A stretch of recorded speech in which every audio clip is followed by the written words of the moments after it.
Thanda ukubingelela ibandla likaNkulunkulu. Sibonga uNkulunkulu osigcinile kwaze kwaba la. Singakhohlwa, singanyazi usigcinile. Sisesandleni somusa.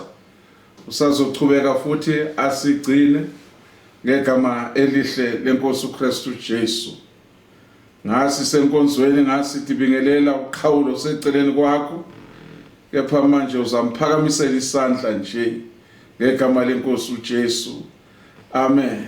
Sisazohlangana bazalwane sibuyele entokozweni yethu kumkhonzeni uNkulunkulu. Sibonga lethuba elihle uNkulunkulu asenzele lona. Inkosi nibusise.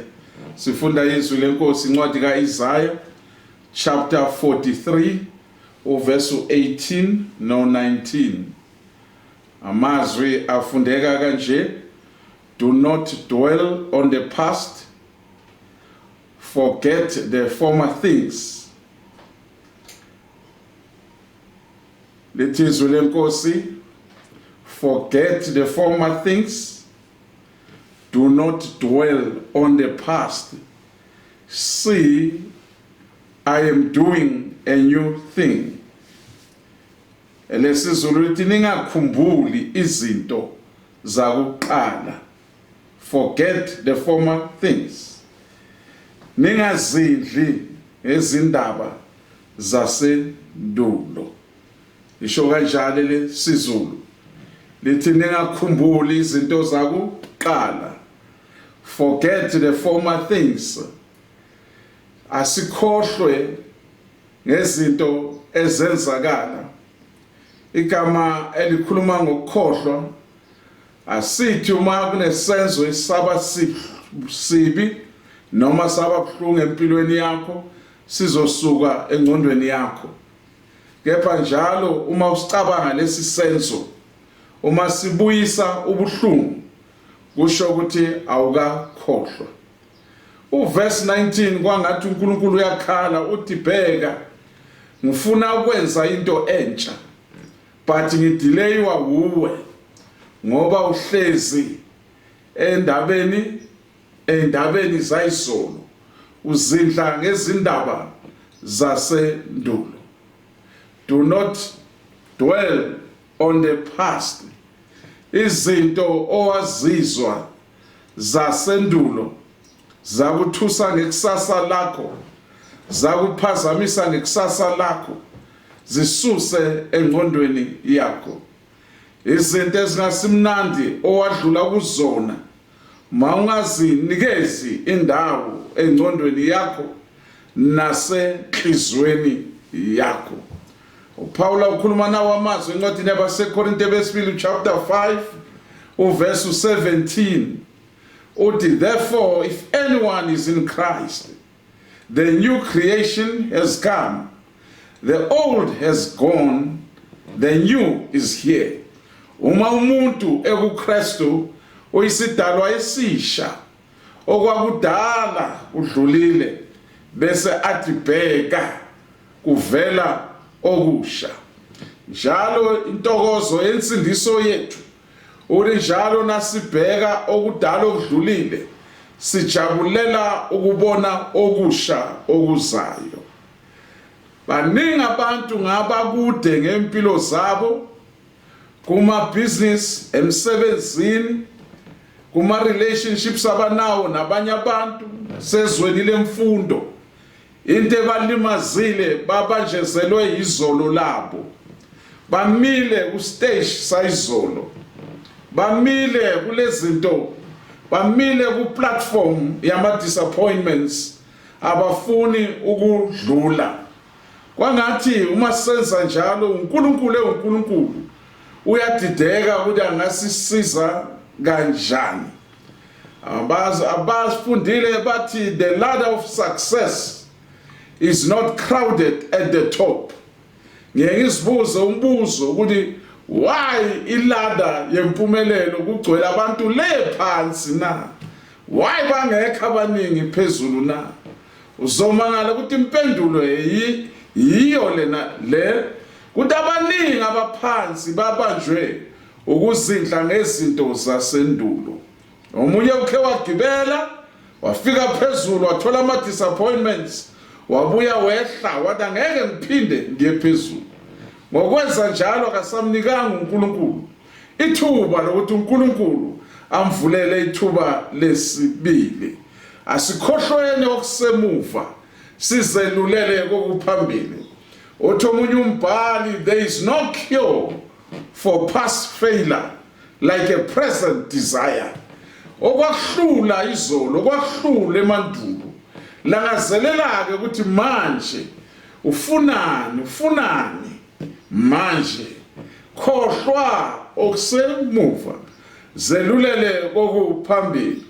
UPawulu encwadini yabaseFilipi ngiyakhohlwa okusemuva ngiyazelulela kokuphambili.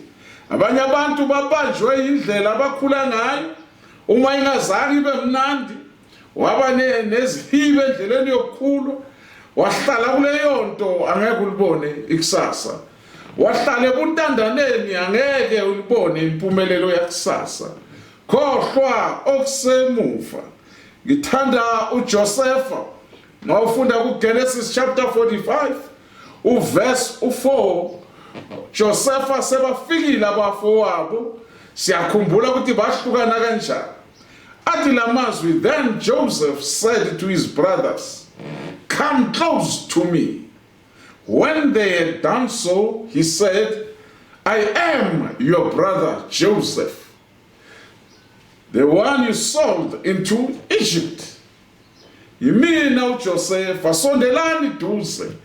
Amazwi lawo womuntu okhohlwa okusemuva. Khohliwe ukuthi wafakwa kupit, ukhohliwe ukuthi wathengiswa kuma-Ishmaelites. Sekhulile uJosefa engqondweni. Uyabona ukuthi konke lokhu bebakwenza bebasejiswa uSathane. But kunjalo uSathane abesebenzisa cebo likaNkulunkulu belikhona phakathi. Khohlwa okusemuva zelulele kokuphambili. Wana kube walandelela uPenina efuna ukuphendula uPenina, beke singeke samthola uSamuel. uJobe wakhohlwa okusemuva waselulela kokuphambili ngelilanga ukhuluma lamazwi. Uthi ngiyamazi umhlengi wami. Phinda lamazwi uthi Nkosi ngiyazi wena, ngiyalazi icebo lakho, alinakuvinjwa icebo lakho, ngiyakwazi uNkulunkulu. Unokuphephuzile ngomuntu awukushiyi endleleni. uDavid ngelilanga uyakhohlwa ukuthi konjena ukhule kanjani, ukhule ebunzimeni obunjani, i-rejection ayifacile efamilini beyingakanani. Simuzwa ngelilanga eshaya isifuba etshela uGoliath athi wena uza kimi uphethe nazi ikhali, mina ngiza kuwe ngegama likaJehova, enamathele kuJehova.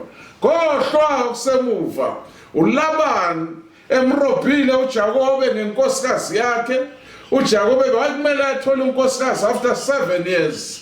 Wabiza ukuthi aphinda asebenzele enye 7 years futhi 14 years esebenzela unkosikazi. Akayinakanga exploitation. Wabheka ukuthi egcineni kosuku kumele aphume noRebecca. Sikhona isibusiso sakho, likhona iphupho lakho elinguRebecca empilweni yakho. NgawuJakobe wangala, ngawuJakobe waflathela, ubengeka mthole uRebecca. All the tests esidlula kizo egcineni kosuku kumele uphume netestimony.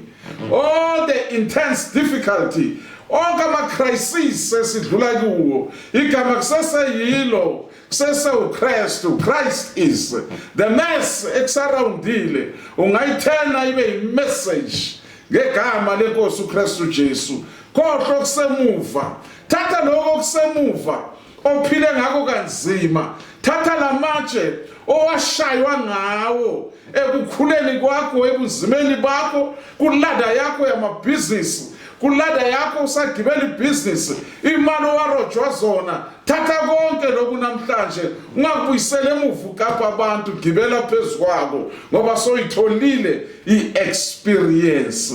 Forget the former things. Do not dwell on the events of the past. Ungasahlali kulesa stage sasemuva. Asisena lutho. uMephibosheth esikhulume ngaye u-intercession weziphutha sekalandiwe eLodebar. Sekafikile uZibe zomlanda. Sekaphambi kwakaDavide. Nangu uMephibosheth ukhuluma amazwi aseLodebar. Uthi awunkosi yimina inja yakho. Uzibiza inja. Kanti sekakhishiwe ezweni lezinja. Sekafakwa kupalace. Sekayohlala noDavide etafuleni. Sekayilungiselelwa i-tablecloth emhlophe eyovala izinyawo. Ngoba siyeza isikhathi empilweni yakho la uNkulunkulu ayovala inyawo zakho zingabonakali ukuthi zilimele. La uNkulunkulu ayovala uhambo lakho kungabonakali ukuthi ukhe wahlupheka. La uNkulunkulu ayovala, la uNkulunkulu ayokubusisa ngezindlela eziningi uzukhohlwe ukuthi ukhe waqasha emkhukhwini ovuzayo. Khohlwa sowuphumile eGibhithe ungasakhulumi ngeGibhithe. Yekela imentality yaseGibhithe, yekela ilifestyle yaseGibhithe, khohlwa ama-anyanisi aseGibhithe. Bheka uNkulunkulu ufuna ukukwenzela okusha. Uyabizwa namhlanje ekuseni. Uyabizwa wena ongayazi inkosi. Uyabizwa wena owazi inkosi. Wena owazi inkosi kuthiwa namhlanje ngene ekujuleni. Khohlwa ukuthi last week wazama ukudoba uzange ubambe. Khohlwa leya project owayizama yasiphelele emoyeni. Buya uNkulunkulu ufuna ukwenza okusha. Lamalanga esiwahlezi we-lockdown asiqineni bazala indlu yethu, ingqondo yethu, silungiselele uNkulunkulu ofuna ukwenza okusha. Inkosi nibusise ngegama lenkosi uKristu uJesu waseNazaretha. Hallelujah, hallelujah, amen.